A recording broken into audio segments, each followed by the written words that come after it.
moving on to current events, we're gonna start off with a bit of a downer at the beginning, but that really needs to be talked about. And like it was like immediately after the recording of the last episode, which was 2 weeks ago at this point.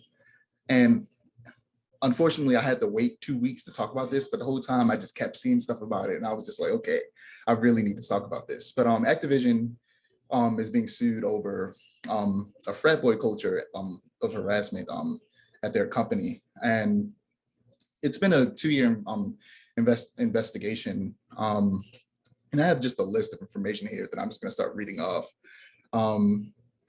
They found that employees are subjugated to constant sexual harassment and unequal pay, that male employees play video games during the workday while delegating responsibilities to female employees, and they engage in sexual banter and joke openly about rape, among other things. Female employees have been held back from promotions because of the possibility they might become pregnant, and have been criticized for going to go pick up their children from daycare, and kicked out of lactation rooms so that male colleagues could have meetings in those rooms.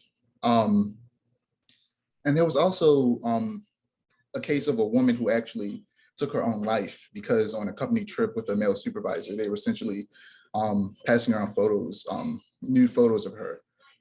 And I was watching the live stream the other night of people playing Breath of the Wild. Actually, the YouTube channel is Overly Sarcastic Productions. They were actually having a charity specifically for White England. And Miss Sue asked me if I wanted to check it out, so I went and checked it out, and I ended up sitting through the whole thing. And yeah, they started talking about this, and something that they mentioned was that unlike something like Amazon, video games don't really have, there are no monopolies. So when people decided to boycott Blizzard, it was easy for them to do that because they have other video games to play that are similar to some of the games that Blizzard makes. So it's very easy for people, it's very easy to just hurt this company and force change because there are other games to play. They don't have a monopoly on video games. There are so many different types of video games, as well as video games similar to what Blizzard makes, that people can just stop playing Overwatch and go play Apex. They can just stop playing those games and go play other games. And it already has been shown that their stock tanked like drastically. That's the moment people did. I think people did it for a couple of days. If it was, I already don't play their games like at all. But at that point, I probably would have just stopped completely and been like, yeah, I'm just gonna hurt you permanently. But yeah, the type of games they make aren't really the type of games I like to play. They merged with Activision a long time ago. I'm not sure if this also bleeds into Activision because the suit specifically, refers to Blizzard. So I'm not sure if it specifically if it bleeds over into Activision as well. I also don't play many Activision games because I haven't played Call of Duty in a long time. I just haven't been playing many first-person shooters outside of Doom, which is a very different type of first-person shooter. So yeah, I just felt the need to put this information out there and let people know. You have anything to say? Yeah, you said, it popped up on Twitter, not kind of after my week's big round of like media consumption, so to speak, because I know I was catching up on like movie reviews, movie trailers, et cetera, et cetera. And I hate to say that doesn't surprise me. I think that when it comes to like certain cultures in not just specific companies, Blizzard, I'm not saying that Activision was one of them, but just for an example, Blizzard, Activision, but also just in industries in general, like whether it's coding, STEM, whatever have you. I think that there's been a little bit of good and bad in some of the ways that society at large, but also like from a legal perspective, they've sought to address things like this, because on one hand, you've got people, people who are victims, people who were folks who were negatively impacted and harmed by some of the fallout from some of these cultures, who feel more comfortable talking about it, who feel more comfortable calling out the behavior itself, calling out the perpetrators of the behavior.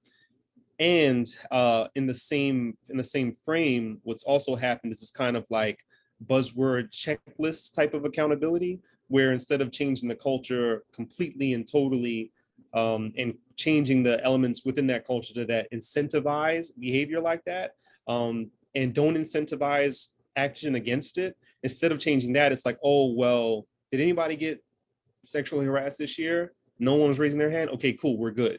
And it's like, I mean, to say it, put it simply, it's a lot more complex than that. And it's going to require a lot more unearthing, because this goes back to even like certain, they call it a frat boy culture. And that's something that is correlated to colleges and universities. So a lot of these people who come to work at firms like that, they're already used to the normalization of that kind of culture before even working there, because they saw it modeled during their college days. And a lot of people, there's been an unfortunate kind of, there's been this, I don't know if it's intentional or not, but kind of an effort to monopolize that kind of workplace sexual harassment culture in certain industries and not others. Like, oh, we're a video game company, we're progressive. No, that kind of stuff doesn't happen here. Yes, it does, and quite frankly, in a lot of different industries, people's unwillingness to see that it can happen in their industry is a large part of why it goes untalked about and unnoticed sometimes, to the point where the tough thing with video games and the video game industry is that this has been a conversation for a long time, at least a decade in the way that we're talking about it right now. The whole Gamergate thing, almost a decade ago, and kind of how that set the grounds for how we talk about that now. It started off with, the idea of representation in games, and how a lack of that has caused negative impacts to women, people of color, specifically Black people, people who are non-gender binary, who work within that field. And now it's kind of blossomed into, how do we address these issues in industries that, from the perspective of the more broad social consciousness, don't fall victim to this stuff.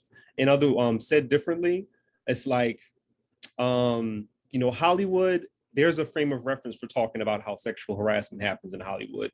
There's a precedent for, I was going to say persecuting, a precedent for prosecuting it, all that kind of stuff. But for this kind of still mysterious kind of lane of entertainment known as video games and, gaming in general, there's not really so much of a precedent for talking about it. It's going to be awkward, to say the least, getting folks in a place where they can talk about that and talk about it effectively, to where they actually stop these things from happening in the future.